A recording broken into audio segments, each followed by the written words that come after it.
WhatsApp પર આધાર card મેળવવાની રીત।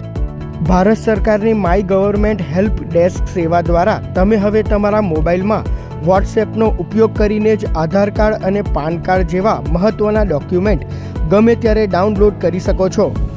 સ્ટેપ 1, સૌપ્રથમ તમારા મોબાઈલમાં ભારત સરકારનો સત્તાવાર હેલ્પ ડેસ્ક નંબર 9013151515 સેવ કરો।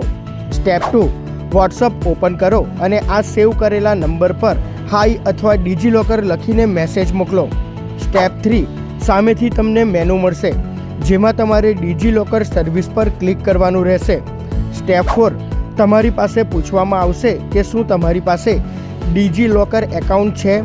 જો હોય તો યસ કહો। ત્યારબાદ તમારો 12 અંકનો આધાર નંબર ટાઈપ કરો। સ્ટેપ 5, તમારા આધાર સાથે લિંક થયેલા મોબાઈલ નંબર પર એક ઓટીપી આવશે, તેને ચેટમાં મોકલો। સ્ટેપ 6, હવે તમારા ડિજીલોકરમાં સેવ કરેલા તમામ દસ્તાવેજોનું લિસ્ટ દેખાશે। તમારે જે દસ્તાવેજ જોઈએ છે તેનો નંબર લખીને મોકલો। થોડી જ સેકન્ડમાં તમારું ડોક્યુમેન્ટ PDF ફોર્મેટના ચેટમાં આવી જશે। આવી જ વધુ માહિતી માટે ફોલો કરો કનેક્ટ ગુજરાતને।